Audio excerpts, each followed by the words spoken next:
This episode of Out of Spec Reviews is brought to you by Magna. More on that later.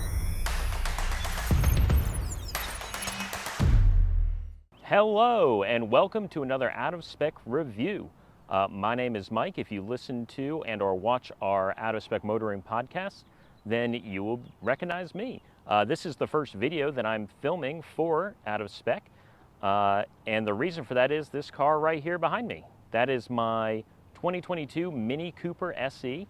I've owned it for about 6 months now, so it's going to be a 6-month owner's review.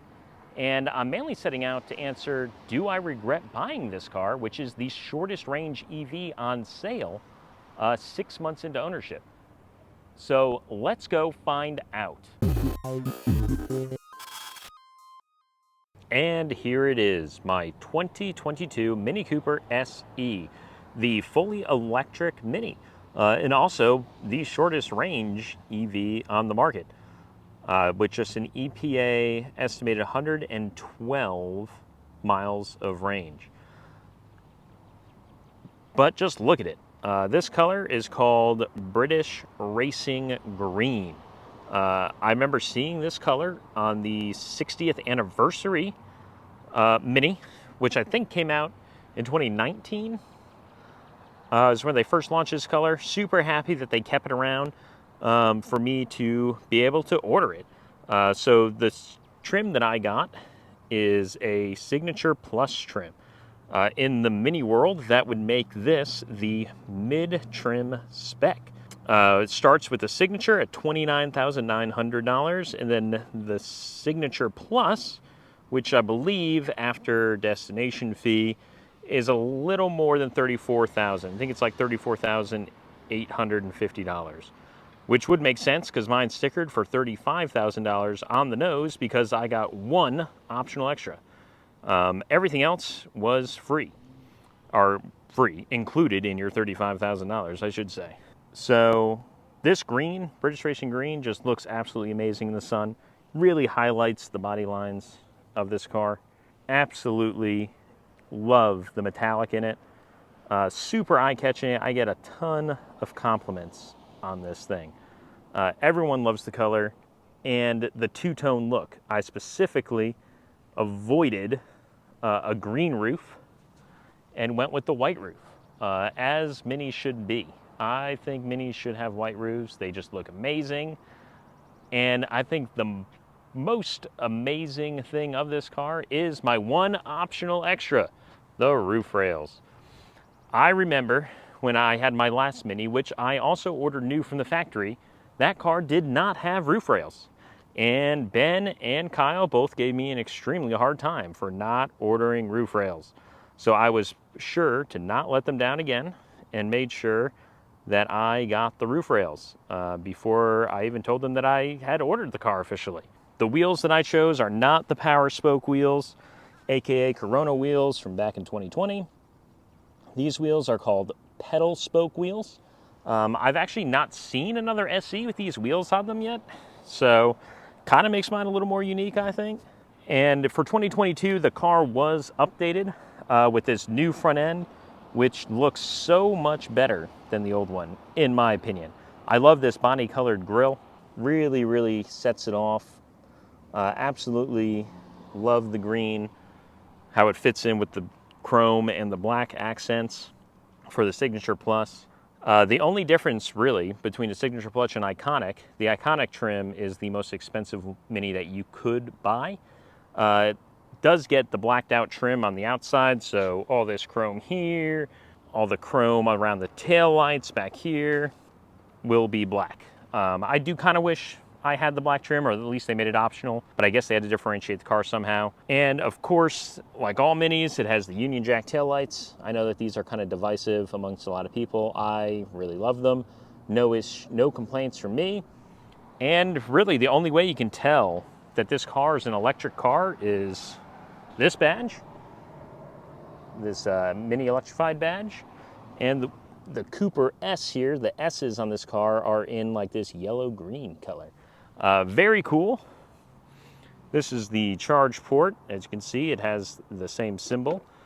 Click it, open up, and as you can see, yes, this Mini has DC fast charging.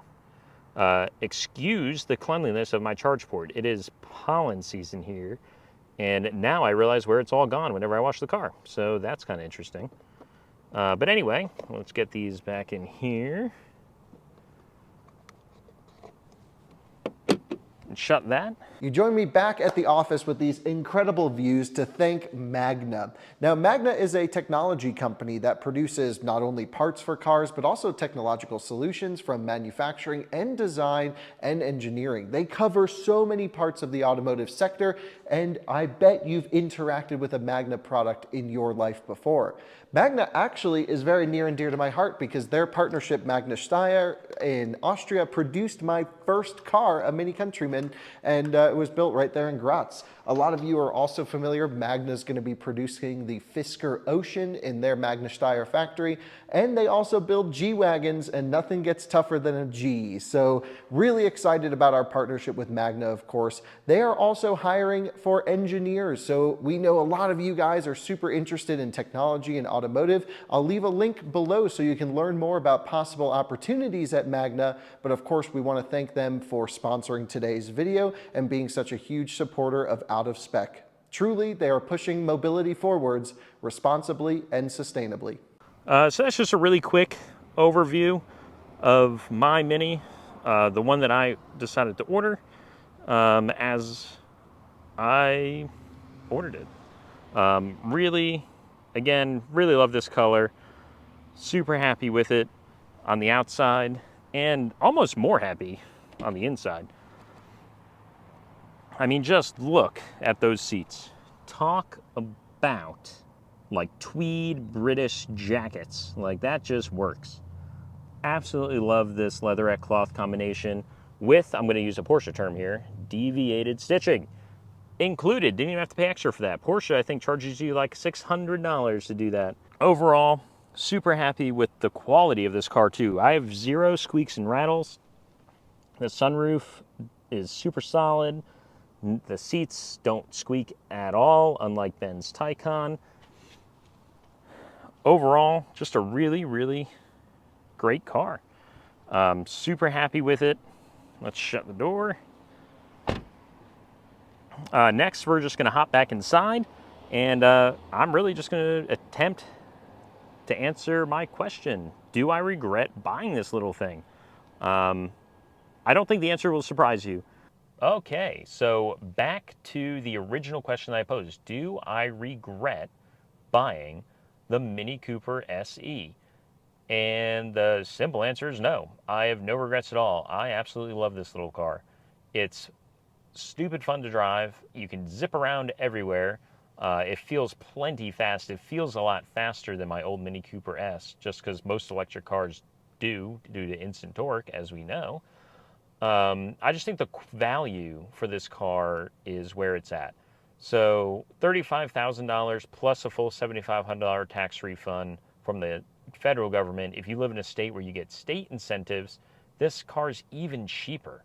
Unfortunately, North Carolina doesn't offer any state incentives, which is a miss on their part. I think they should. I think all states should. But regardless, this is still a very low level of EV ownership to get into. And like I said earlier, if you can charge at home every night, then you certainly should never worry about the range on this car. I don't even charge every night. Like I said, I charge once a week, if that.